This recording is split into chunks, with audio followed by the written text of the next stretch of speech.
2 test ও 3 ম্যাচের টি-20 series খেলতে বৃহস্পতিবার বাংলাদেশে এসে পৌঁছেছে আয়ারল্যান্ড ক্রিকেট দল। আইরিশরা সিলেট ওসমানী আন্তর্জাতিক বিমানবন্দরে পৌঁছালে তাদেরকে ফুল দিয়ে বরণ করে নেওয়া হয়। সেই ফুল হাতে নিয়ে একে একে টিম বাসে ওঠেন আইরিশ ক্রিকেটাররা। টিম বাসে চলে যান টিম হোটেলে।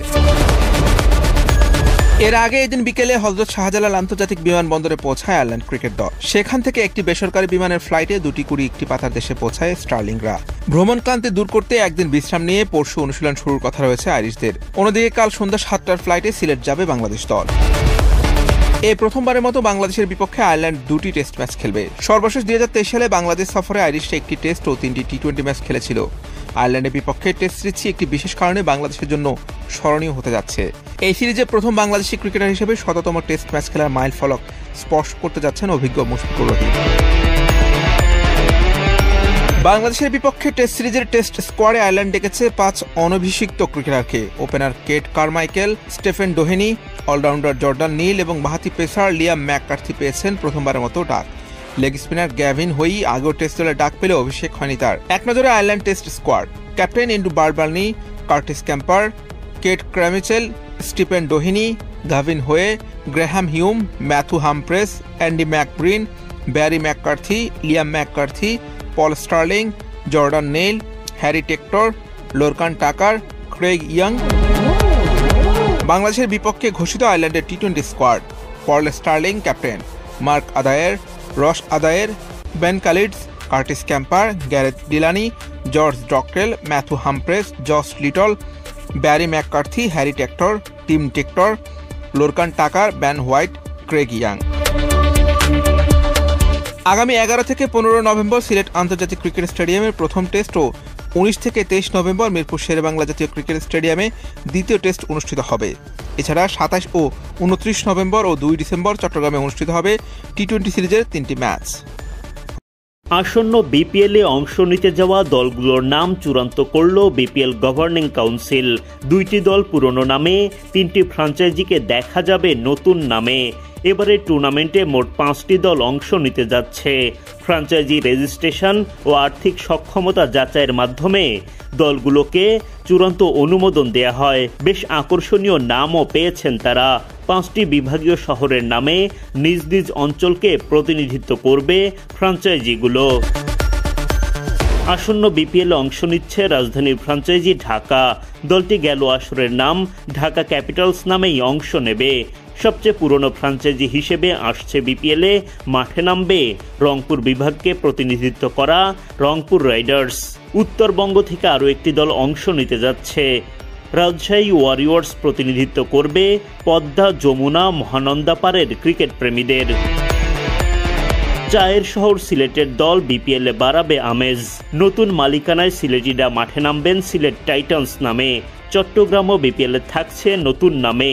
চট্টগ্রাম রয়্যালস নাম নিয়ে মাঠ মাতাবেন তারা। সব মিলিয়ে এবারের বিপিএলের 5টি দল হল Dhaka Capitals, Chattogram Royals, Rajshahi Warriors, Rangpur Riders ও সিলেট টাইটান্স। প্রায় প্রতিটি আসরেই ক্রিকেটারদের পারিশ্রমিক নিয়ে দলগুলোর গড়িমসিতে বিরক্ত বিসিবি। তাই তো এবার আমিনুল ইসলাম বুলবুলের বোর্ড হেঁটেছে কঠিন পথে। আর্থিক সক্ষমতা যাচাইয়ে ব্যর্থ হওয়া প্রতিষ্ঠানগুলোকে ফ্র্যাঞ্চাইজি মালিকানা দেয়া হয়নি। ফলে 5টি দল নিয়ে শুরু হবে বিপিএলের 12তম আসর। প্লেয়ার্স ড্রাফট অনুষ্ঠিত হবে আগামী 17 নভেম্বর। টুর্নামেন্ট শুরুর সম্ভাব্য দিনক্ষণ 19 ডিসেম্বর। সব ঠিক থাকলে জানুয়ারির 16 তারিখের মধ্যেই পর্দা নামবে এই আসরের।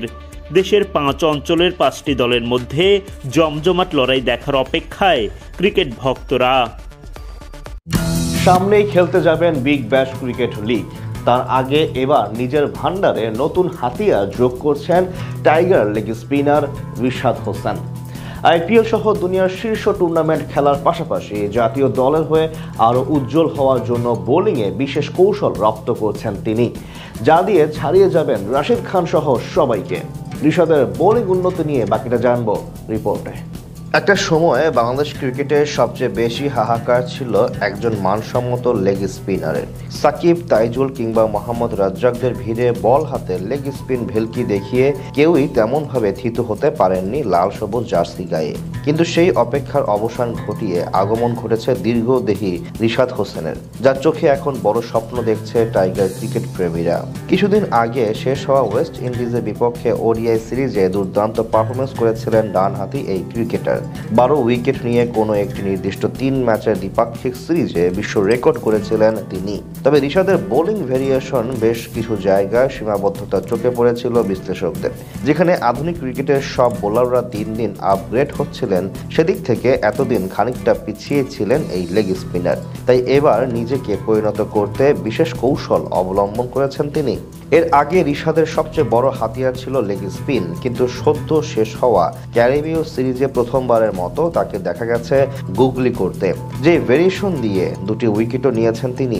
একজন লেগ স্পিনারের সবচেয়ে বড় হাতিয়ার ধরা এটিকে, যেটা এখন ভালোভাবে রপ্ত করেছেন রিশাদ। তবে আধুনিক ক্রিকেটে নিজেকে আরও বেশি সামর্থ্যবান করতে এবং বিশ্বের বাকি বোলার যেমন রাশিদ খান, অ্যাডাম জাম্পা কিংবা শাদাব খানদের টেক্কা দিতে নতুন হাতিয়ার যোগ করছেন নিজের বোলিং ভান্ডারে। কিছুদিন পর প্রথমবারের মতো যাবেন অস্ট্রেলিয়ায় বিগ ব্যাশ টুর্নামেন্ট খেলতে, যেখানে সব বিশ্বমানের ব্যাটারদের বিপক্ষে বল করতে হবে তাকে। আর সেই বাধাও যদি উতরিয়ে উঠতে পারেন তিনি, তাহলে স্বাভাবিকভাবে বিশ্ব ক্রিকেটে আলাদা রকম একটি জায়গা তৈরি করে দিতে পারবেন রিশাদ। আর সেজন্য এখন হার্ড ওয়ার্ক করছেন। মিরপুরে গুগলির পাশাপাশি এবার স্লাইডার ও ফ্লিপার শিখতে চেষ্টা করছেন রিশাদ, যেগুলো একজন লেগ স্পিনারকে করে তোলে আরো বেশি আক্রমণাত্মক। এই নিয়ে বাংলাদেশ দলের স্পিন কোচ মোশতাক আহমেদ বলেন, সে গুগলি শিখছে। গুগলি একটা শিল্প। সে এখন গুগলি, লেগ ব্রেক, ফ্লিপার সবই শিখছে। পরের ধাপে আসবে ফ্লিপার আর স্লাইডার। লেগ ব্রেক গুগলি শিখে ফেলেছে, পরের ধাপ হলো টপ স্পিনার, ফ্লিপার ও স্লাইডার। স্বাভাবিকভাবে এখন এসব বোলিং ভেরিয়েশনগুলো যদি রিশাদ নিজের আয়ত্তে আনতে পারেন, তাহলে ধীরে ধীরে আরো বেশি পরিণত হয়ে উঠবেন। বিশেষ করে সামনে বিগ ব্যাশ টুর্নামেন্ট, এরপর আছে টি-20 বিশ্বকাপ, এর আগে আইপিএলও তাকে নিয়ে গুঞ্জন চলছে। এসব জায়গায় যদি নিজের এমন বোলিং কারিশমা দেখিয়ে নজর কাটতে পারেন, তাহলে কয়েক বছরের মধ্যে বর্তমান সময়ের দুনিয়ার অন্যতম সেরা লেগ স্পিনারে পরিণত হবেন তিনি। দেশের জার্সিতে এখন পর্যন্ত টি-20 ফরম্যাটে 53 ম্যাচে 67টি উইকেট শিকার করেছেন রিশাদ। ওডিআই ক্রিকেটের নামের পাশে আছে 14 ম্যাচে 22 উইকেট। বলা চলে সময়ের সাথে সাথে বেশ ভালোই উন্নতি করছেন এই লেগ স্পিনার। খাদের কিনারায় পড়া ভারতকে টেনে তুলল বোলাররা। হাতছাড়া হতে বসা ম্যাচটাকে একতরফা বানিয়ে পকেটে পুরল টিম ইন্ডিয়া। কোনো বোলারই খালি হাতে ফেরেননি এদিন। সবাই অস্ট্রেলিয়ার উইকেট তুলেছেন ভাগাভাগি করে, আর তাতেই ভারতের জয় 48 রানের ব্যবধানে। এদিন টসে হেরে ব্যাটিংয়ে আসে ভারত। ওপেনিংয়ে নেমে দেখে শুনে শুরু করেছিলেন অভিষেক শর্মা এবং শুভমান গিল। এই ম্যাচে অবশ্য অভিষেক নিজের ধ্বংসাত্মক মেজাজে ব্যাটিং করতে পারেননি। 21 বলে 28 রান করেই ফিরেছেন সাজঘরে। 3-এ নামা শিভাম দুবেকে 18 বলে 22 রান করেই ফিরতে হয়েছে। সময় যত গড়িয়েছে গিলের ব্যাট চলেছে ধীর গতিতে। 39 বলে 46 রানের ইনিংস খেলে বিদায় বলেন তিনি। কাপ্তান সূর্যকুমার যাদবও 10 বলে 20 রান করে মাঝপথে থেমেছেন। সেই দিকে অক্ষর প্যাটেলের 21 রানে ভর করে ভারতের সংগ্রহ দাঁড়ায় 167 রান। অ্যাডাম জাম্পা ও নাথান এলিস নেন 3টি করে উইকেট।